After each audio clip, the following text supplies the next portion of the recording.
é o livro Caminho, Verdade e Vida, o capítulo 63, Quem Sois, que está na página 63, página 141. 141. Ok, Adriana, pode fazer. Boa noite a todos. Capítulo 63, Quem sois? Traz a seguinte epígrafe. Mas o espírito maligno lhes respondeu: Conheço a Jesus e bem sei quem é Paulo, mas vós, quem sois? Está em Atos, capítulo 19, versículo 15. Qualquer expressão de comércio tem sua base no poder aquisitivo. Para obter, é preciso possuir. No intercâmbio dos dois mundos, terrestre e espiritual, o fenômeno obedece ao mesmo princípio. Nas operações comerciais de César, requerem-se moedas ou expressões fiduciárias com efígies e identificações que lhe digam respeito. Nas operações de permuta espiritual, requisitam-se valores individualíssimos com os sinais do Cristo. O dinheiro de Jesus é o amor. Sem ele, sem o amor, não é lícito aventurar-se alguém ao sagrado comércio das almas. O versículo aqui nomeado constitui benéfica advertência a quantos, para o esclarecimento dos outros, invocam o mestre sem títulos vivos de sua escola sacrificial. Mormente, no que se refere às relações com o plano invisível, mantende cuidado por evitar afirmativas a esmo. Não vos aventureis no movimento sem o poder aquisitivo do amor de Jesus. O mestre é igualmente conhecido de seus infelizes adversários. Os discípulos sinceros do Senhor são observados por eles também. Os inimigos da luz reconhecem-lhes o sublime valor. Quando vos dispuserdes, portanto, a esse gênero de trabalho, não ouvides vossa própria identificação, porque provavelmente serei interpelados por representantes do mal, que vos perguntarão: quem sois? Que assim seja. Que assim seja. Obrigado, Adriana, pela leitura do exórdio. Então, uma vez nós ambientados pelo exórdio nos ditado através de Emmanuel, psicografado por Chico e lido por Adriana, harmonizados, então, nós convidamos a Liana para poder proferir a prece de início. Como sempre, aqueles que desejarem fechar os olhos, uma busca mais íntima com o Senhor. Mestre amado, irmãos espirituais presentes em nossos lares neste momento, pedimos a Ti, Mestre, a permissão para que o nosso coração mais uma vez se abra, para que possamos ouvir as Tuas palavras e os Teus ensinamentos. E que o amor ensinado por Ti consiga penetrar de uma forma ainda mais intensa em nossos corações e que este amor se revele através de nossas atitudes para que possamos compreender o real valor dos Teus ensinamentos nessa busca incessante pela evolução espiritual, tanto de cada um como do coletivo. Que neste momento estejamos todos envolvidos na mesma vibração, abraçados com a imagem de nosso Mestre diante de nós, transmitindo a serenidade e nos tornando cada vez mais capazes de aprendermos da forma como é devida e que possamos praticar esse ensinamento do amor em nossa casa, em nossos ambientes sociais, em todo e qualquer momento de nossa existência neste planeta, nesta encarnação. Que assim seja.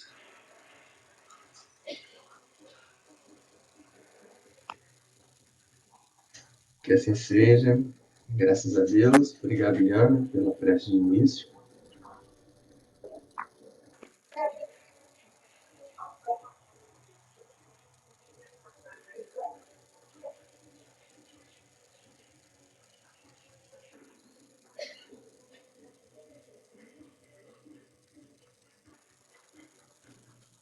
Marco, não estou ouvindo você, não.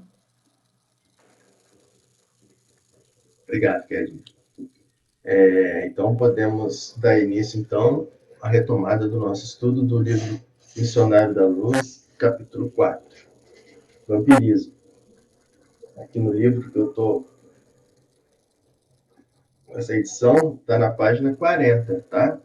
A página 40, o último parágrafo da página 40 começa assim: primeiramente a semeadura, depois a colheita. Aí pergunta se todo mundo encontrou. Ok? Encontrou? Tá. Então vamos lá. Então vou reler esse parágrafo, quem já leu, já estudou. E onde a gente parou, eu dou uma paradinha aqui para continuar. Então, está conversando o Alexandre, explicando com a André Luiz, né, sobre o que André Luiz está verificando, o que acontece ali com aqueles irmãos que estão candidatos à tarefa da mediunidade, né, a tarefa mediúnica. E ele observando coisas que acontecem no organismo daqueles irmãos, né? Então, verificando ali, comparando os micro-organismos que nós estudamos, né? E aí Alexandre explica para André Luiz. Primeiramente, a semeadura, depois a colheita. E tanto a semente de trigo como o escalracho é a grama, né? Então, está comparando duas plantas. A grama é uma grama que, como se fosse capim, que nasce muito fácil. Então, ele compara o trigo, que é o alimento, quanto o capim, que brota fácil. Então, ele fala, tanto a semente de trigo quanto a de escalracho, encontrado terra propícia, produzirão a seu modo, e na mesma pauta de multiplicação. Nessa resposta da natureza, ao esforço do lavrador, temos simplesmente a lei. Você está observando o setor das larvas com justificável admiração.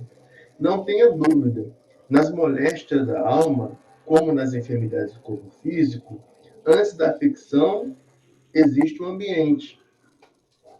As ações produzem efeitos. Os sentimentos geram criações. Os pensamentos dão origem a formas e consequências de infinitas expressões. E em virtude de cada espírito representar o universo por si, cada um de nós é responsável pela emissão das forças que lançamos em circulação na corrente da vida. Aqui nós paramos.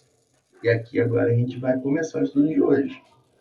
A cólera, a desesperação, o ódio, o vício oferecem campo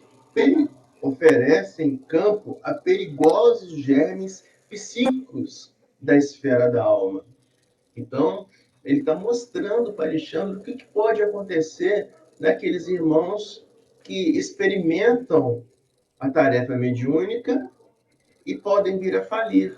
Então, as várias armadilhas de falência da tarefa mediúnica.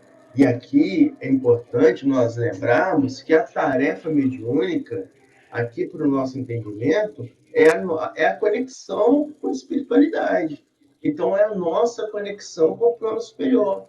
Então, existem várias armadilhas que nos fazem cair nesse propósito de diariamente nos tentar conectar com o plano superior. Quais são essas armadilhas que nos fazem cair nessa tentativa de conexão com o alto? Aí ele dá exemplos. Ele dá exemplos. A cólera, a desesperação, o ódio e o vício oferecem campos a pequenos germes psíquicos na esfera da alma. Então, no nosso espírito, é como o nosso espírito ele sofre as emanações do pensamento. Então, todo pensamento de baixa vibração gera irradiações que prejudicam o nosso corpo e a nossa própria alma, que é o nosso espírito encarnado. Então, é como se lançasse pequenos nossos pensamentos de baixa vibração, pequenos germes, pequenas bactérias para o nosso espírito, que vão degradando, que vão enfraquecendo o nosso espírito. A cólera, por exemplo, o fato de nós nos encolerizarmos com facilidade no nosso dia, e que isso, quando nós permitimos que isso seja repetitivo, a desesperação, ou seja, nós entrarmos em desespero aquelas coisas que acontecem em nossa rotina. Né? O que é o desespero? Né? O desespero é a perda do equilíbrio. Sair do equilíbrio. Desesperar é você sair do equilíbrio. Né? O ódio, né? O ódio, que é aquela direção de sentimentos de baixa vibração a outra pessoa, isso que é o ódio. E o vício, em seus vários matizes, né? O que é o vício? Né? É o descontrole que nos leva a repetir desenfreadamente, ou seja, o uso de alguma substância, ou seja, a repetir determinadas ações com frequência que nos prejudicam, né? Então, nós podemos ser viciados em pensamentos doentios. Nós podemos ser viciados em falar mal do próximo. Então, todos esses atos e ações que geram o desequilíbrio na nossa alma geram germes para o nosso espírito. Então, cada coisinha dessa é como se fosse um meio de cultura, um substrato. O que é isso, né? Meio de cultura e substrato. Nós, nos encontros passados, nós falamos de bactérias, né? Então, quando a gente quer ver se o material está contaminado com uma bactéria, por exemplo, se nós temos uma infecção nas vistas, gerando uma conjuntivite no globo ocular, nós pegamos um algodãozinho estéreo, passamos na região do globo ocular, por dentro, e colocamos em uma base gelatinosa, como se fosse uma gelatina em um pratinho pequeno, que é chamado de meio de cultura. Aquele meio de cultura ali possui substrato, ou seja, nutrientes que a bactéria necessita para poder proliferar. Então, se no meu globo ocular, que tem que ser estéril, não pode ter micro-organismo, está com processo infeccioso, eu pego, quando passo o algodão, eu capturo as bactérias que estão realizando infecção e passo nessa gelatina que é rica em nutrientes que a bactéria gosta, e se tiver bactéria, ela vai crescer e eu vou verificar nesse meio de cultura, porque esse meio de cultura tem nutrientes que as bactérias gostam. O livro Missionário da Luz é interessante, que ele fala para a gente, o livro Missionário da Luz é interessante que ele fala para a gente que existem bactérias psíquicas. Então, não são bactérias físicas, são bactérias emitidas pelo pensamento. Mas essas bactérias, semelhante com as bactérias físicas, elas precisam de nutrientes para poder proliferar, como aqueles nutrientes do meio de cultura, como os nutrientes que tem no pulmão, facilitando a proliferação dos pneumococos. Lembra o exemplo aqui dado por André Luiz? Os pneumococos estão no pulmão porque lá no pulmão tem o nutriente que ele precisa. Né? Os bacilos intestinais que proliferam no intestino, proliferam lá porque tem nutrientes que eles precisam, aqueles que causam febre tifoide, por exemplo. E os bacilos, os micro-organismos psíquicos, precisam de nutrientes para se proliferar. Quais são os nutrientes? O ódio, a desesperação, a vaidade, o orgulho. Então, se nós não damos esses nutrientes para esses micro-organismos psíquicos proliferar, eles não proliferam. Só proliferam se tem nutrientes. Então, uma das frases que nós publicamos de autores espirituais que fala o seguinte: tudo que você alimenta, cresce. Tudo que você alimenta, cresce.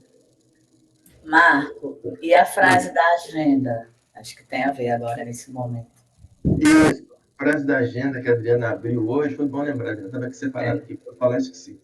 A frase da agenda que a Adriana abriu, ela abriu na data do dia 6 de maio. Essa frase do dia 6 de maio é ditada por Emmanuel, está no livro Vinha de Luz, no capítulo 37. E a frase é: procure cada um manter seu quinhão de paz relativo. Né? E é interessante, assim, tá falando para a gente procurar manter o nosso quinhão de paz, né? A nossa necessidade de paz relativa que nós precisamos. E esses ingredientes que André Luiz está falando aqui para a gente, nesse início do capítulo, a cólera, a desesperação, o ódio e o vício, são ingredientes para essas bactérias psíquicas proliferar e essas bactérias rompem o nosso equilíbrio. Tá? Nós perdemos a nossa paz. Como que nós podemos manter a nossa paz, segundo a leitura que foi trazida pela Adriana hoje, indicada pela Adriana hoje, da nossa agenda? Não dando nutrição para as bactérias psíquicas, cortando a nutrição dessas bactérias. Ok? Beleza. Então, vamos continuar.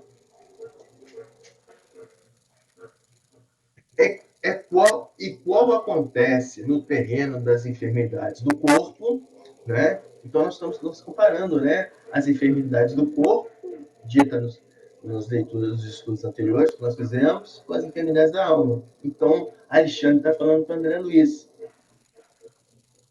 Perdão, Alexandre está falando para André Luiz. E qual acontece no terreno das enfermidades do corpo? O contágio aqui é fato consumado. O contágio aqui da alma, né? É fato consumado. Desde que a imprevidência ou a necessidade de luta estabeleçam ambiente propício entre companheiros do mesmo nível. Naturalmente, no campo da matéria mais grosseira, nós, no nosso campo encarnado, que é o campo da matéria grosseira, essa lei funciona com violência, enquanto entre nós se desenvolve com as modificações naturais. Aliás, não pode ser de outro modo, mesmo porque você não ignora que muita gente cultiva a vocação para o abismo. Né? Então, o que Alexandre está falando com André Luiz aqui? Né?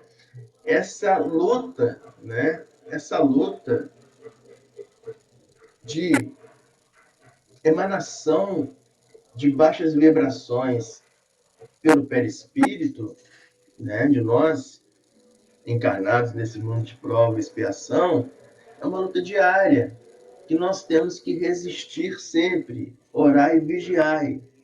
Orar e vigiar.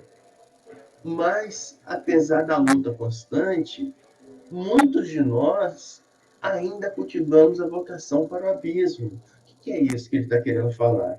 Muitos de nós ainda temos tendências em ceder para esses baixos pensamentos vibracionais, de baixa vibração. O que é ceder para esses pensamentos de baixa vibração?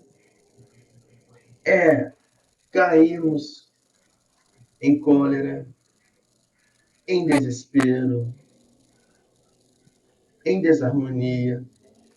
E mais, além disso tudo, nos vícios E os vícios do pensamento. Por exemplo, acharmos que somos inferiores a tudo e a todos, acharmos o que nada fazemos presta, acharmos que não somos valorizados por aquilo que somos, por aquilo que fazemos. Só reter atenção em pensamentos doentios e em fatos desagradáveis da vida.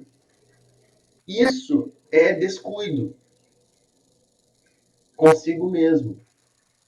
E isso é tendência para cair no abismo voluntário. Abismo voluntário. Por que abismo voluntário? É aquele abismo que nós mesmos nos julgamos contra ele.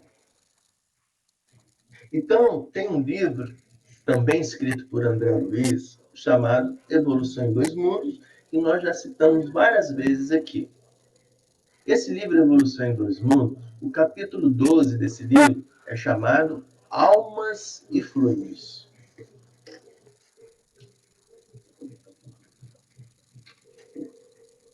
Nesse capítulo 12, André Luiz diz o seguinte: e assim como o átomo é uma força viva e poderosa na própria contextura passiva, entretanto, diante da inteligência que a mobiliza para o bem ou para o mal, a partícula de pensamento, embora viva e poderosa na composição em que se derrama do espírito que a produz, é igualmente passiva perante o sentimento que lhe dá forma e natureza, para o bem e para o mal. O que ele está falando com isso? Então, assim como um átomo é uma força viva e poderosa, o átomo é a menor composição da molécula. Então, nós somos compostos por matéria. Se nós dividirmos a matéria no nosso corpo, o nosso corpo chega a uma unidade fundamental, que é a célula. A célula, ela é composta de trilhões de moléculas. Cada molécula é a reunião de centenas de átomos. Então, o átomo é a parte fundamental mínima de uma molécula. Esse átomo nós vimos que ele foi criado lá há 13,4 bilhões de anos atrás, no Big Bang, na explosão. Surgiu o primeiro átomo. Que o átomo é nada, não tem matéria, a matéria do átomo é desprezível, só tem energia. E essa energia é capturada na criação. E a energia da criação é amor. Por isso que André Luiz está falando. E assim como esse átomo é uma força viva, então uma força viva, uma energia emanada por Deus. Mas é tão linda a misericórdia divina que, embora essa energia que é gerada da intenção de Deus em tudo fazer bem, que é o amor divino, e que a reunião em bilhões e bilhões de anos foi necessário para eles se reunir para nos formar, embora seja de origem divina toda essa energia, Deus é tão misericordioso que ele nos dá o livre arbítrio de fazer com que essa energia que somos formados seja conduzida em função do nosso pensamento, em função do nosso desejo. Então, por isso que ele está falando, assim como o átomo é uma força viva diante da inteligência que a mobiliza, essa energia ela pode ir para o bem ou para o mal, segundo o nosso livre-arbítrio. Deus não interfere em nosso livre-arbítrio. Não interfere. Então ela pode ser utilizada para o bem e para o mal. E André Luiz continua convertendo-se em fluido gravitante ou libertador, ácido ou balsâmico, doce ou amargo, alimentício ou esgotante. Então, esse átomo, essa energia que nós temos trilhões desses átomos, essa energia que nós conduzimos, segundo o direcionamento que nós damos, essa energia ela pode se converter em ácido ou balsâmico, ou seja, em algo que corrói ou em algo que cura. Essa energia que nós temos e conduzimos pode ser convertida para uma energia doce ou amarga. Pode ser convertida para uma energia que alimenta ou que esgota o próximo. Pode ser convertida em uma energia que vivifica, ou seja, que gera vida, ou mortífera, que gera morte. Depende de nós. Segundo o quê? Segundo a força do sentimento, que o tipifica e configura. Então, o nosso sentimento que nós nutrimos vai configurar essa nossa energia em energia para o bem ou energia para o mal. Nomeável à falta de terminologia equivalente, como o raio da emoção ou raio do desejo, essa força lhe opera a diferenciação de massa e trajeto, impacto e estrutura. Então, essa força que nós conduzimos, que é direcionada para bem ou para o mal, ela é direcionada para todos aqueles que convivem conosco. Então, nós que decidimos que tipo de força nós vamos gerar com essa energia divina que nós recebemos de bilhões de anos evolutivos. Infelizmente, muito de nós cultivamos essa energia para se jogar no abismo das desilusões. Né? Então é isso que Alexandre está querendo falar para André Luiz e, consecutivamente, para nós nesse estudo de hoje. Então, volta a lembrar, tá? O estudo é participativo, com a participação de todos. As dúvidas vamos colocar, os comentários façam, porque quando você tem pensamento, é que está sussurrando no seu ouvido aí, tá bom? Então, se ninguém tem nada para falar, vamos continuar.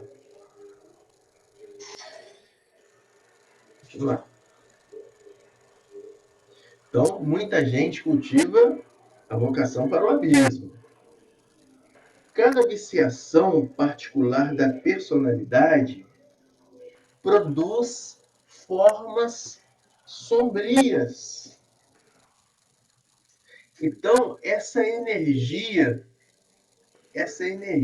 que nós configuramos, então Deus, né, entregou há bilhões de anos o processo evolutivo que aquilo que criou há 4,6 bilhões de anos atrás ia se reunindo durante 4,6 bilhões de anos para nos formatar, para nos dar forma, para que nós pudéssemos encarnar. E que essa encarnação nossa seria vinculado em um acúmulo de energia criado por Deus maravilhoso. Mas, pelo nosso livre-arbítrio da misericórdia divina, nós que conduziríamos essa energia.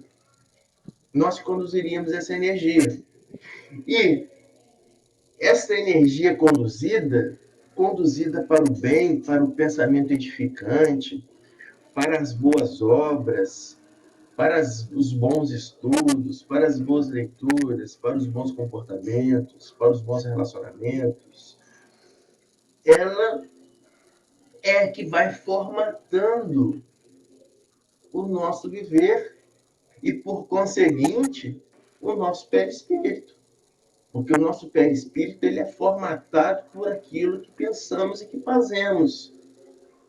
Então, se nós nos dedicamos a pensar no bem, mas não só pensar, como fazer o bem também, O nosso perispírito é formatado de uma forma de luz, de uma forma maravilhosa. Mas, caso contrário, se nós pegamos essa energia e convertemos para pensamentos sombrios, pensamentos de desilusões, pensamentos de remorsos, pensamentos de angústias, pensamentos destrutivos para nós e para aqueles com que nos relacionamos, esses pensamentos vão gerar formas sombrias para nós, para o nosso perispírito. E aí nós entendemos por que quando desencarnamos, nós observamos espíritos que apresentam formas maravilhosas, formas singelas, formas de luz. São aqueles espíritos do bem que conduziram um caminho leve, um caminho na esperança, um caminho do equilíbrio, um caminho no amor. Mas nós observamos também irmãos espirituais com formas bizarras. Com formas bizarras.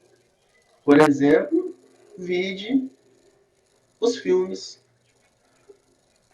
de André Luiz, O Nosso Lar, Os Mensageiros, lançou agora no cinema, né? Na região umbralínica, os espíritos com formas bizarras. Por quê? O comportamento desenvolvido quando estava encarnado. Então, nós estudamos aqui e relembramos sempre, né, a publicação do século XIX de Darwin, no livro A Origem das Espécies, onde ele relata várias vezes a natureza não dá saltos. Então, a natureza não dá saltos. Se nós desenvolvemos, quando encarnado, pensamentos de luz, quando nós desencarnarmos, o nosso perispírito vai ter essa configuração. Mas se nós desenvolvemos pensamentos destrutivos, cada pensamento destrutivo repetitivo vai lesionando o nosso perispírito, gerando formas degradadas do nosso perispírito, né? Então, são essas formas de sombras que Alexandre está nos falando, essas formas sombrias. Kardec, como a gente lembra, né? O Pentateuco Espírita.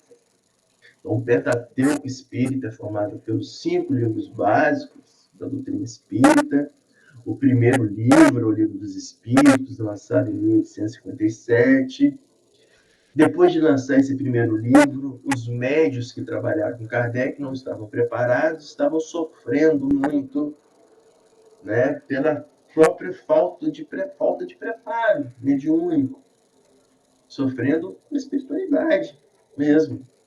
E aí Kardec se vê necessário lançar o segundo livro, lançado 4 anos depois, em 1861, que é o Livro dos Médiuns, onde traz questões importantes para os médios, para o desenvolvimento da mediunidade em equilíbrio, em paz.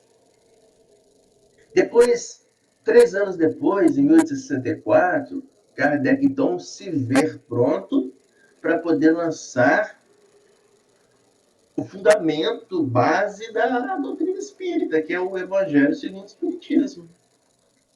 Então, ele lança o Evangelho segundo o Espiritismo, em 1864. Depois lança o quarto livro, O Céu e o Inferno. Depois lança a Gênese, formando o Pentateuco kardeciano. E no livro A Gênese, o capítulo 14 desse livro, no item 14, então é o item 14 do capítulo 14 do livro A Gênese, Kardec nos diz o seguinte: os espíritos agem sobre os fluidos espirituais, não que os manipulem, como os homens manipulam os gases, mas o auxílio do pensamento e da vontade, mas com o auxílio do pensamento e da vontade. Então, nós sabemos, nós vamos rever isso, mas quando nós encarnamos, nós trazemos no nosso momento de reencarnação o fluido que é do mundo que nós estamos encarnando. E esse fluido vai ser o quê? O nosso perispírito, que é a roupa do nosso espírito. Então, nós temos a parte grosseira, que é a parte material do nosso corpo, a parte semimaterial, que é o fluido do perispírito, e o espírito, que está envolvido pelo perispírito. Então, Kardec nos diz que o pensamento ele age sobre esse fluido do perispírito. E é o perispírito que dá forma ao espírito. Então, como que completa o nosso raciocínio? Se eu tenho um pensamento de ódio, pensamento degradado, pensamento de baixa vibração, ele vai agir sobre o meu perispírito, que é fluido, deformando o meu perispírito. Caso contrário, um pensamento sadio, ele vai agir sobre o fluido do meu perispírito, deixando um perispírito maravilhoso, um perispírito de luz, né? E aí, Kardec continua no livro da Gênesis, no capítulo 14. O pensamento e a vontade são para os espíritos aquilo que a mão é para o homem. Então, nós modelamos a argila formando vasos, nós pegamos lápis e pintamos quadros e obras belíssimas. Assim como nós podemos pegar nossa mão e pegar um martelo e destruir tudo que é belo, degradar tudo que é belo, quebrar tudo que é belo. Mesma coisa com o pensamento. O pensamento, ele pode moldar o belo, como ele pode destruir o que é belo, gerando o caos. Então, continua Kardec, pelo pensamento, eles, ou seja, os espíritos, imprimem a tais fluidos, ou seja, o nosso perispírito, esta ou aquela direção. Eles o aglomeram, ou combinam, ou os dispersam, formam com esses materiais conjuntos que têm uma aparência, uma forma, uma cor determinadas. Mudam suas propriedades como o químico altera as propriedades dos gases ou de outros corpos. Combinam-os segundo determinadas leis. É a grande oficina ou laboratório da vida espiritual. Então, isso é maravilhoso, né? Isso é maravilhoso, porque nós somos um laboratório vivo do espírito. Vivo. Quando nós vamos sair, passear, distrair, as mulheres usam batom, né, maquiagem, prendem o sol do cabelo. Nós homens não tem muito o que fazer, não. Né? Mas as mulheres têm mais instrumentos para poder se produzir. Com o perispírito é da mesma forma. Nós podemos embelezar o nosso perispírito através do pensamento. Não só do pensamento, mas das boas obras. Mas as obras são resultados daquilo que nós pensamos. Primeiro nós pensamos, depois gera vontade, depois gera ação. Então nós podemos embelezar ou destruir o nosso perispírito. E ninguém quer se apresentar feio, né? Ninguém quer se apresentar horrível. Não, hoje eu vou sair feio, eu quero sair feio. Não, eu quero sair bonito, né? Apresentável. E é assim que tem que ser com o nosso perispírito. Nós cultivemos diariamente o cuidado de adornar o nosso perispírito, iniciando pelos pensamentos sadios, permitindo que os pensamentos sadios, uma vez dominados, gerem vontades e permitindo que essas vontades sadias, originadas desses pensamentos filtrados, resultam em ações no bem. Ok? Então vamos continuar.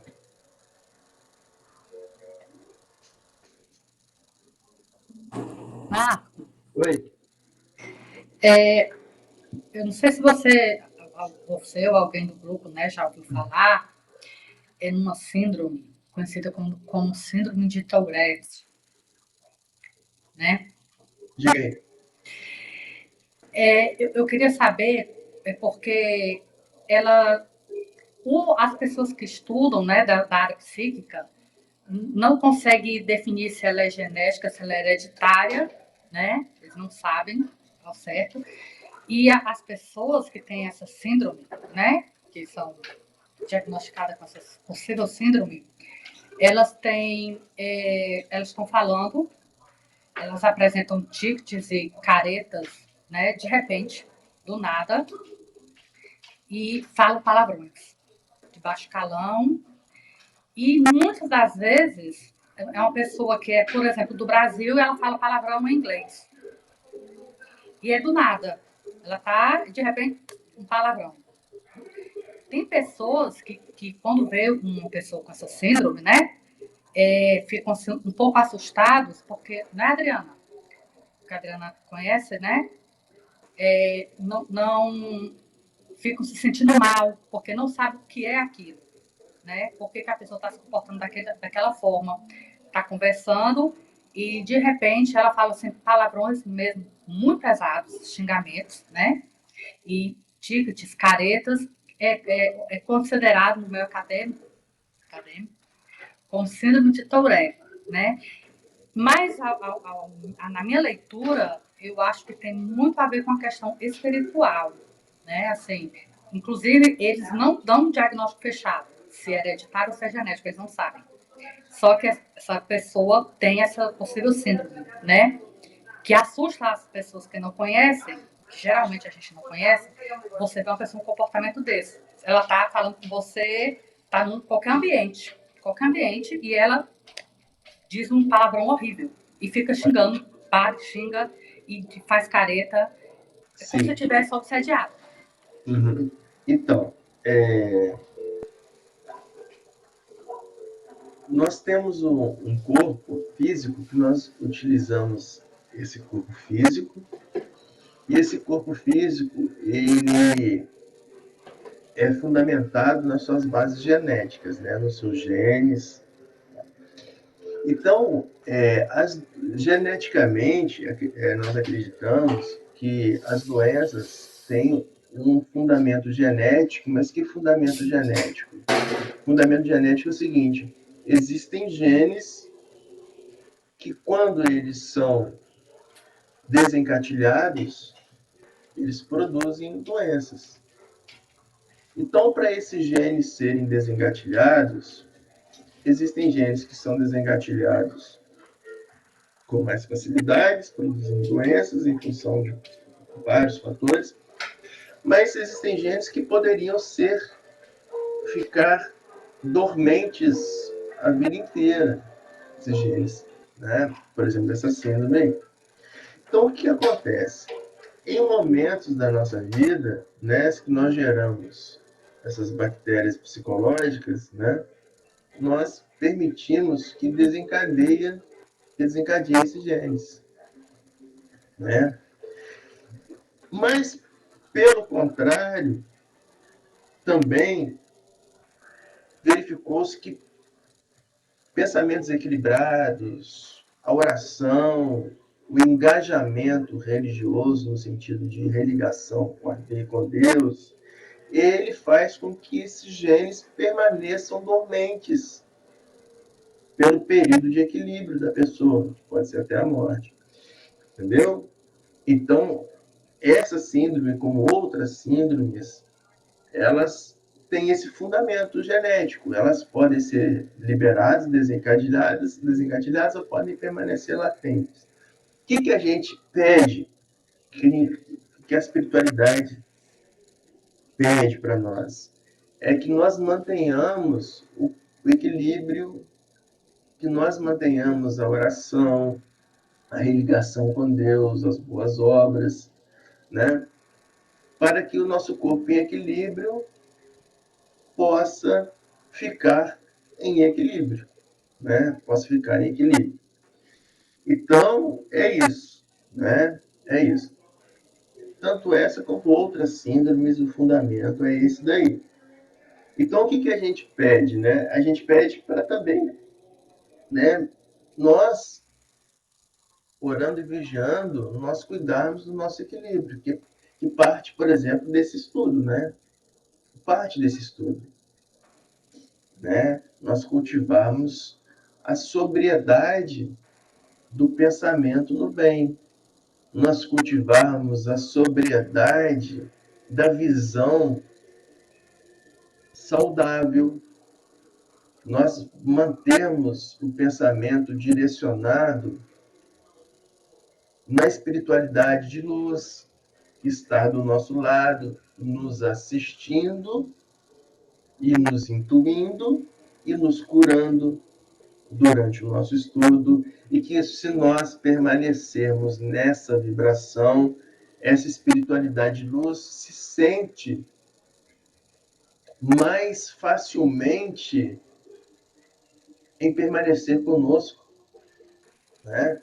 Então, é isso que Alexandre está nos orientando através desse estudo de hoje, tá bom?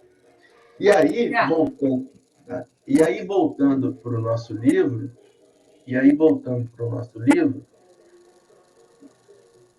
Alexandre continua dizendo: cada viciação particular da personalidade produz formas sombrias que lhe são consequentes. E estas, como as plantas inferiores que se alastram do solo por relaxamento do responsável, são extensivas às regiões próximas, onde não prevalece o espírito de vigilância e de defesa. Então, por isso que ele estava falando lá no início, lá, da semente de trigo e da semente de escarracho. E quem controla é o lavrador. Se o lavrador toma a semente de escarracho, é aquele mato que nasce com facilidade. E a semente de trigo, que fornece o alimento. Ambas vão nascer no terreno. Se não tiver o cuidado do lavrador, o mato toma conta e mata o trigo. Mas se tiver cuidado do lavrador, ele vai... Nasce o mato, eu não sei se vocês já verificaram, grama. Escarracho é grama. A grama no jardim. Dificuldade que é de você limpar a região que tem grama. Eu no jardim tenho plantinhas, nós plantamos no meio da grama. Então o que a gente faz? A gente tenta arrancar a grama em volta, faz um círculo para que a planta possa crescer. Mas a grama, ela é tão penetrante que ela vai lançando as raízes para o meio onde a planta está. E se nós não tivermos diariamente ali arrancando a grama até na raiz ali, arrancando pela raiz daquele círculozinho ali, o que acontece? A raiz da grama vai enraizando, vai crescendo e mata a plantinha. Então tem que ter uma ação diária de arrancar a raiz ali da grama ali, diária, para que aquele círculo fique limpinho e que a planta floresça. Isso é o que é? É o que Alexandre está falando para o André Luiz. O lavrador que limpa essa grama, permitindo com que a florzinha cresça, são os nossos pensamentos. São os nossos pensamentos. A grama é o pensamento ruim. A plantinha é o pensamento sadio, o pensamento no bem. Se o lavrador, nosso pensamento, não for arrancar diariamente as gramas que vão nascer, não tem jeito, as gramas vão nascer, ela vai invadir a plantinha, vai matar a plantinha, vai ficar só grama, só mato. Então, diariamente, o lavrador, o nosso pensamento, tem que arrancar a graminha. A graminha está lá. Nós estamos no mundo de provas e expiações. Nosso pensamento está aqui, gerando pensamento ruim. Mas, orar e vigiar diariamente, vem um pensamento ruim, a gente, opa, vai lá e arranca. Vem outro pensamento ruim, a gente, opa, isso não é meu. Vai lá e arranca. Nós publicamos uma mensagem no nosso Instagram dizendo que nós somos escravos do nosso pensamento. Uma figura que eu achei muito bacana.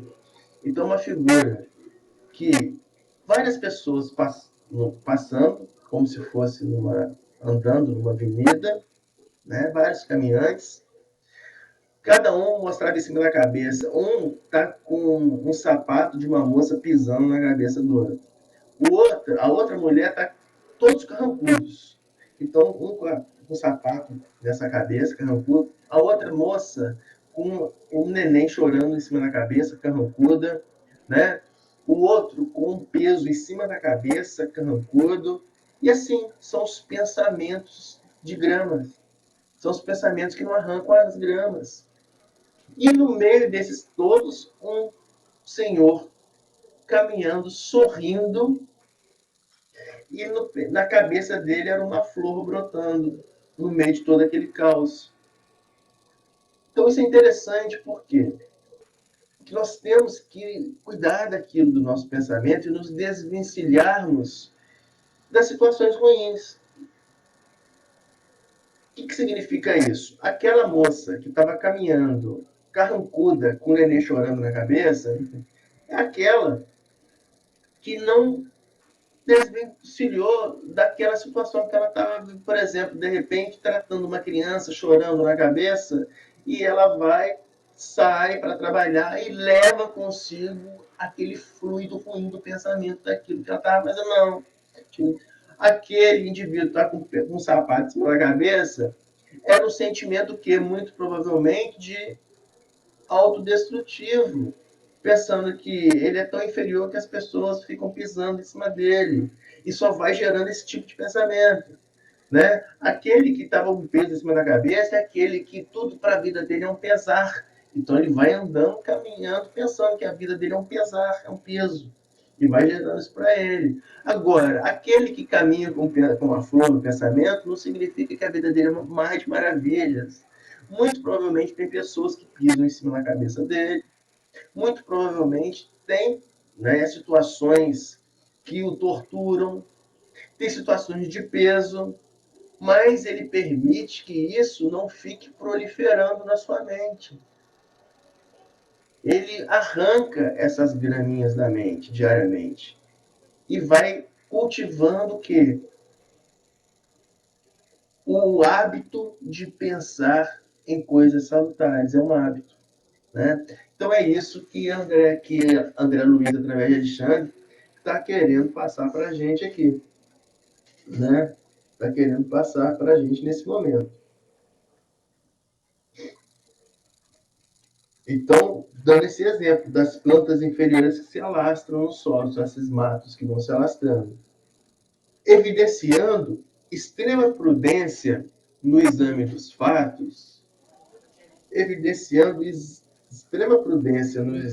fatos, e prevenindo-me contra qualquer concepção menos digna, nos círculos das apreciações da obra divina, acrescentou Alexandre para André Luiz.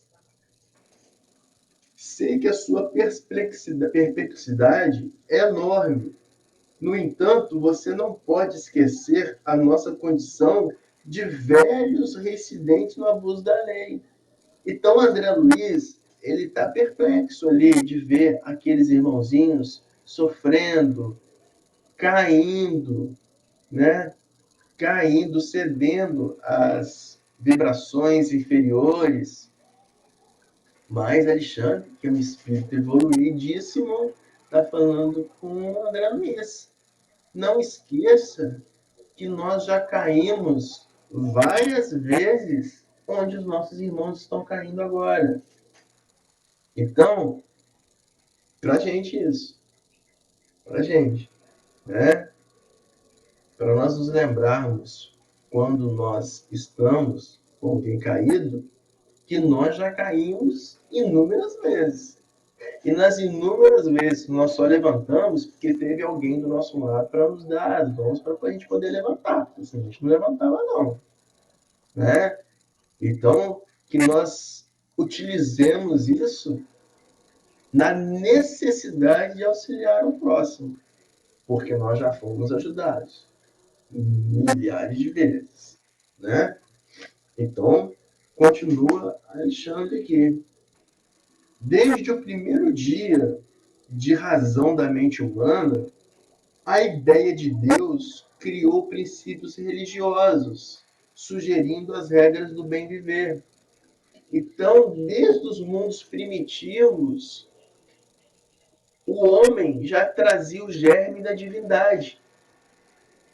Desde o homem das cavernas, existem descobertas arqueológicas que comprovam no homem primitivo o culto à divindade. Existem essas descobertas. Então, nós, desde o do mundo primitivo, nós já trazemos o germe divino em nossa mente. A sapiência da existência de um ser divino. Né? E aí, e esse ser divino que conduz as regras do bem viver, já está na nossa própria consciência. Né? Contudo, à medida que se refinam conhecimentos intelectuais, vai ser interessante, né? Então, nós trazemos o germe na consciência da existência de Deus. Mas, à medida que se refinam os conhecimentos intelectuais, então, por isso a necessidade do estudo, né? À medida que nós estudamos, nós damos pasto à nossa mente. É interessante que o livro Caminho da Luz tem uma frase, iniciando o livro Caminho da Luz, dar novo pasto à mente, né? E dar novo pasto à mente é isso. Dar pasto à mente é você dar nutriente para a mente se desenvolver. E esses nutrientes é através de quê? Do estudo. Por isso nós estamos aqui toda quarta-feira, lendo, comentando, querendo aprender. E é interessante que cada leitura que a gente faz, a gente vai envolvendo o nosso pensamento, né? E a gente vai, poxa, é assim mesmo, né? A gente vai passando um filme na cabeça da gente. É isso, a gente está dando alimento para a mente.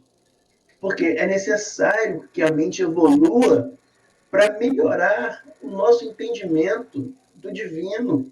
E quanto mais nós entendemos sobre os irmãos espirituais, sobre Deus, a gente entender sobre Deus é entender a própria natureza que nos cerca, né? Na nossa própria formação, isso é entender porque somos obras de criação de Deus, e aí nós vamos nos conectando melhor à religião, fazendo em nós a religação com Deus através do conhecimento. Então, por isso que Alexandre está falando. Contudo, à medida que se refinam os conhecimentos intelectuais, parece que acontece o contrário. O homem deixa de se ligar a Deus, que seria naturalmente uma consequência mais natural, e ele permite o quê? Um menor respeito para as suas leis sagradas. Os pais terrestres, com raríssimas exceções, são as primeiras sentinelas viciadas, agindo em prejuízo dos filhinhos, né? Então ele está mostrando o seguinte: aqueles irmãozinhos que precisam de ajuda. Comumente aos 20 anos, em virtude da inércia dos vigias do lar, ou seja, da inércia dos pais em bem educar os seus filhos, a mulher é tratada como uma boneca e o homem um manequim de futilidades doentias, muito mais interessados no serviço dos alfaiates que no esclarecimento dos professores. Então, muitas das vezes, André Luiz, através de Alexandre, está nos dizendo que nós perdemos, né, a necessidade desse aprimoramento intelectual que nós temos inato, que nós temos dentro de nós. Então, quando nós nos descuidamos de nós mesmos, né, quando nós ficamos descuidados de nós mesmos, nós perdemos esse fio de elevação e passamos a preocupar mais com futilidades. Por isso que ele diz: preocupa-se então com futilidades doentias, muito mais interessado no serviço dos alfaiates. O que é o serviço dos alfaiates? Na beleza externa. Muito mais preocupado nessa beleza, nessa adornação externa, do que no esclarecimento dos professores. Ou seja, do que na aquisição de conhecimentos. Então, que nós não nos percamos nisso, que nós não nos percamos em somente nos adornar externamente, mas que nós também conduzamos ações de oferecer adornos ao nosso espírito, através, por exemplo, do estudo que eleva e dignifica. Pois não, Adriana? É só para chamar a atenção de uma frase que saiu no exórdio, né? Não vos aventureis ao movimento, aí eu trouxe que é esse movimento, que é o movimento de intercâmbio dos dois mundos, o terrestre e o espiritual, sem o poder aquisitivo do amor de Jesus. Então, isso aí é muito importante para a gente, porque é normal a gente ter a curiosidade, querer ter contato com o mundo espiritual, mas sem ter a teoria, né? Sem o conhecimento da doutrina, sem ter o estudo. Então, adverte, né? Isso aqui é uma advertência para a gente não se aventurar nesse movimento de intercâmbio sem estarmos preparados para isso, sem o poder aquisitivo do conhecimento. Só isso. Exatamente, muito bem lembrado, né? Então, por isso que Kardec, no primeiro livro, o Livro dos Espíritos, na introdução do livro, ele fala, né? A seriedade do estudo é a continuidade que se lhe dá. Então, que nós sempre permaneçamos em estudo, né? Sempre permaneçamos em estudo. Então, com relação a isso, né, nós estarmos preocupados mais no serviço dos alfaiates do que no esclarecimento dos professores, né, do que na aquisição de conhecimento, o próprio Livro dos Espíritos, no capítulo do livro 2, né? Então, lembramos que o Livro dos Espíritos é dividido em 4 partes. Primeira parte, questões, as causas primárias, né? Por que chama causa primária? Porque a primeira questão do Livro dos Espíritos é quem é Deus. E a resposta é causa primária de todas as coisas. Então, por isso que o livro primeiro, Causas Primárias, é o nome dele. O livro segundo é O Mundo Espiritual. Segunda parte do Livro dos Espíritos. Então, entendendo as causas primárias, temos condição de entender o mundo espiritual. Então, isso que a Adriana está falando, né? Não tem como você entender o mundo espiritual sem entender as causas primárias, sem ter um embasamento de estudo, né? De fortificação do ser. Por isso que é gradativo. Então, no livro segundo, O Mundo Espiritual, o capítulo 1 chama Progressão dos Espíritos. Então, no capítulo 1, Progressão dos Espíritos, a questão 114 e a questão 115 são duas questões clássicas. A questão 114 pergunta a Kardec para os espíritos: os espíritos são bons ou maus por natureza? Ou são eles mesmos que se melhoram? Né?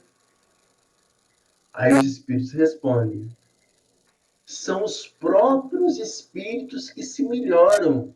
E melhorando-se, passam de uma ordem inferior para uma ordem superior. Então é lei do merecimento. Lei do merecimento. Não existe espírito ruim, que nasceu ruim, e espírito que nasceu bom. Não existe. Todos são criados da mesma forma. E progredimos conforme o que nós nos dedicamos em adquirir no bem. A lei do merecimento.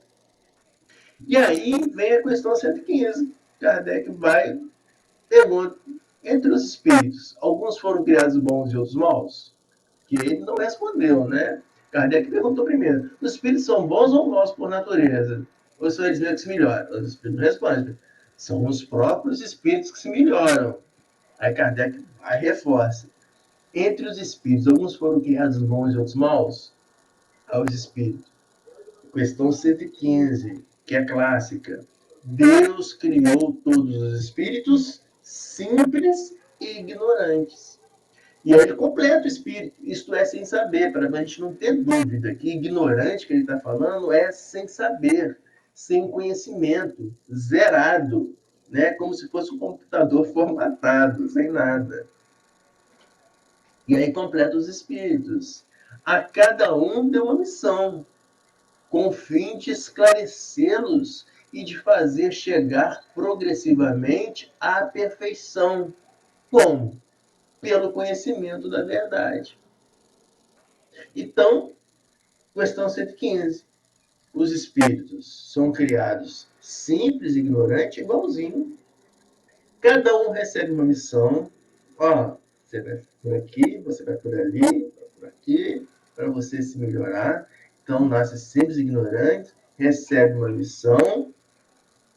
E essa evolução é através do quê?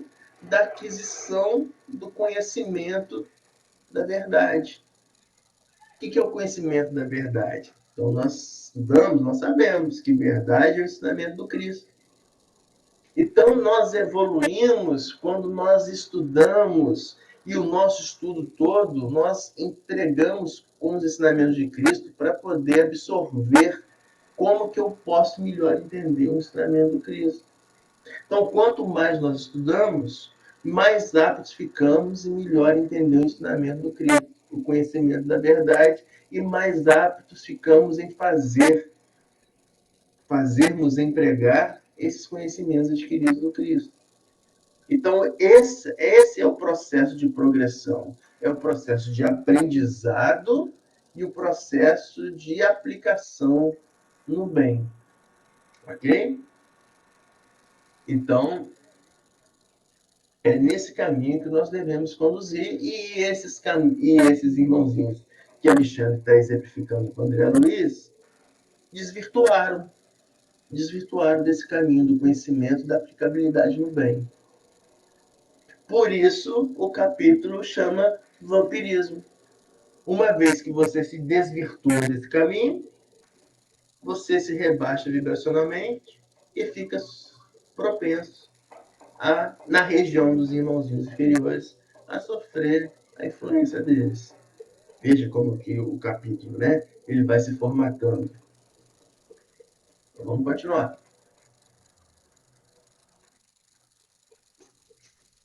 Então, muitas vezes, o homem é um manequim de futilidade doentia, muito mais interessado nos serviços alfaiates que nos esclarecimentos dos professores. Alcançando o monte do casamento, muitas vezes são pessoas excessivamente ignorantes, ou seja, sem conhecimento, ou demasiadamente desviadas.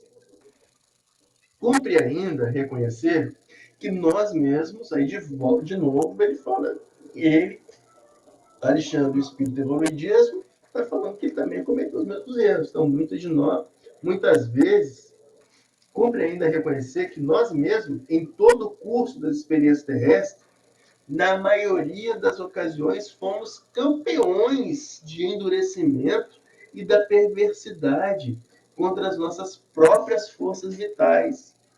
Estou falando, nós mesmos desperdiçamos a nossa força vital, desperdiçando em caminhar errado, né, em ações errôneas. E ele continua. Entre abusos do sexo e da alimentação. Por isso que ele lá nesse capítulo, ele dá exemplo daqueles irmãozinhos que desvirtuam para o sexo abusivo, a outra irmã que se desvia para a glutonaria. Então, ele fala, muitas vezes nós mesmos fizemos isso, né? Então, entre os abusos do sexo e da alimentação, desde os anos mais tenros, nada mais fazíamos que desenvolver as tendências inferiores. Nada mais fazia que desenvolvermos tendências inferiores. E fazendo isso, cristalizamos hábitos malignos. Né? Então, Alexandre está falando que nós mesmos, muitas vezes, nada fazíamos que desenvolver tendências inferiores. E quando nós entrávamos nesse labirinto de desenvolver tendências inferiores, nós cristalizamos hábitos malignos. E isso, normal da humanidade. Normal. Porque estamos no mundo de provas e expiações. Mas devemos combater diariamente essas tendências em desenvolver essas tendências inferiores. Temos que combater isso, né?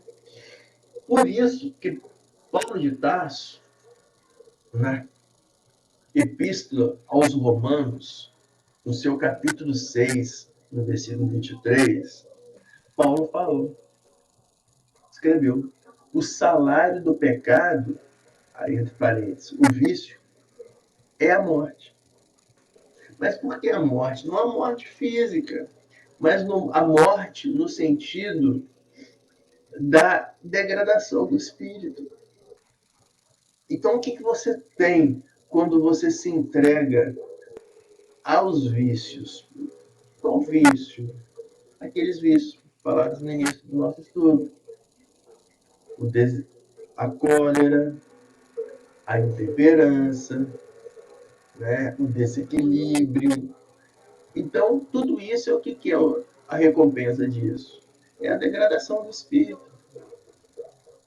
E aí, nós continuamos a fazer.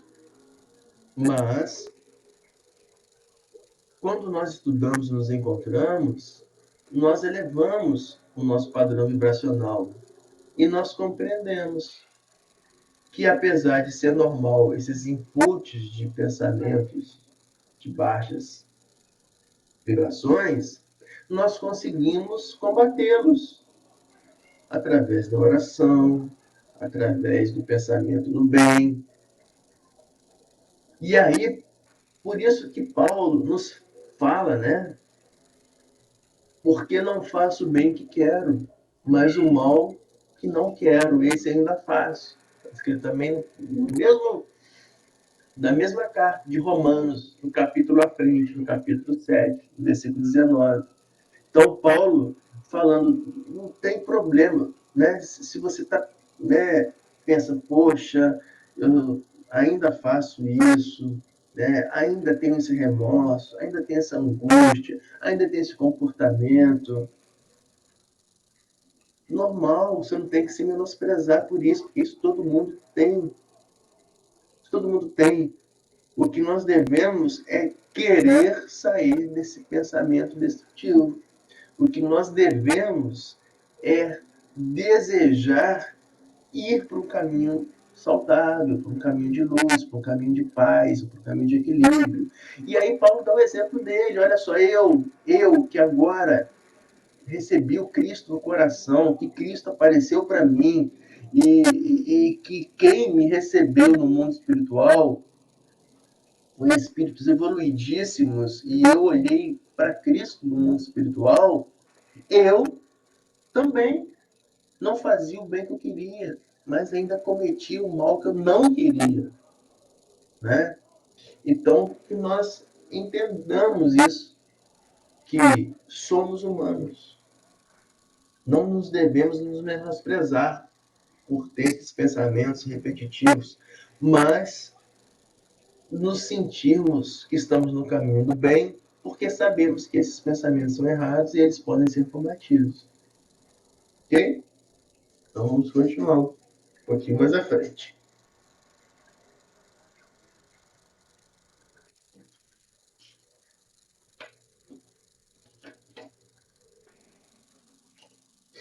Seria, pois, de admirar tantas moléstias do corpo e degenerescências psíquicas. O plano superior jamais nega recursos aos necessitados de toda ordem. Então, embora nós ainda notamos tendências inferiores em nós, nós somos auxiliados pelos irmãos espirituais. Nós somos amparados e conduzidos. Orai e vigiai.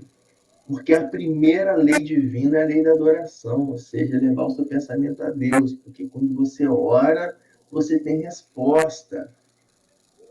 Resposta no seu coração. O plano superior está falando, Alexandre, para nós. Jamais nega recurso aos necessitados de toda a ordem. E aí nós nos lembramos do livro Entre a Terra e o Céu. O livro Entre a Terra e o Céu, o primeiro capítulo chama Em Torno da Prece, que é o segundo livro, né, da coleção de André Luiz no Mundo Espiritual. Terceiro livro, perdão. Terceiro livro. O primeiro é o Nosso Lar, o segundo, os Mensageiros, e depois nós temos Entre a Terra e o Céu. Temos Entre a Terra e o Céu. Tá. Mas o importante é que nós estudamos esse livro, foi o segundo livro que nós estudamos, por isso que eu tenho foi o segundo livro que nós estudamos, e nesse livro da Terra e o Céu, o capítulo 1º desse livro é chamado Em Torno da Prece. Então está lá o ministro Clarencio, no Nosso Lar, na coluna espiritual, e ele está falando, nesse capítulo 1, ele está explicando sobre a sublimidade da prece. O que é sublimidade? É aquilo que eleva para o alto. Então a prece faz isso conosco. A prece nos permite elevar o pensamento a patamares que nós não imaginamos. E aí, ele cita, nesse primeiro capítulo, uma frase que ele diz o seguinte: a lei manifesta-se a tudo e a todos, por meio de múltiplos agentes que a servem, né? Então, a lei divina, ela se manifesta em nossa vida, através de várias pessoas que estão caminhando conosco, através de várias situações. E aí, no final, quando ele está explicando sobre a sublimidade da prece e da ajuda divina em nossas vidas, entra uma jovem senhora nesse local que Clarencio está fazendo a palestra, né? Quando termina, essa jovem senhora chega perto de Clarencio e fala, pede ajuda para Clarencio. Clarencio, uma de nossas pupilas no quadro das reencarnações sob suas diretrizes, ou seja, Clarencio era o responsável pelo quadro das reencarnações. Um dos espíritos do Nosso Lar reencarnou na Terra e estava fazendo orações suplicando ajuda.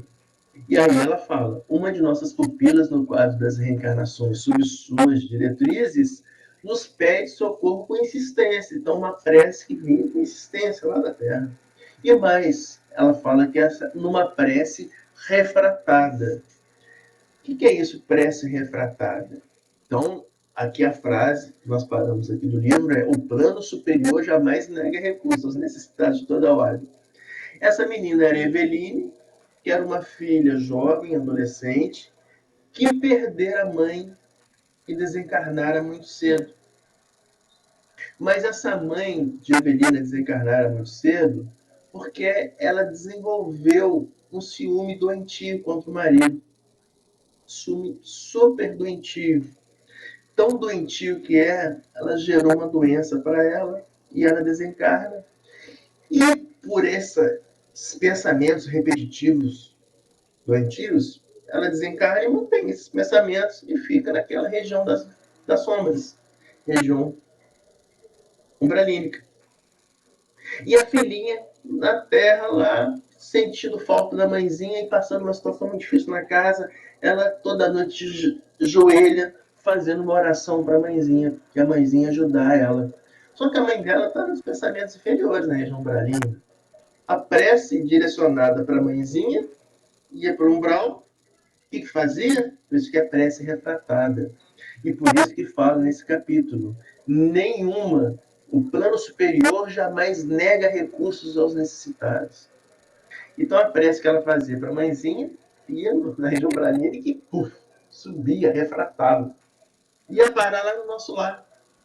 E quem recebe a prece é Clarencio.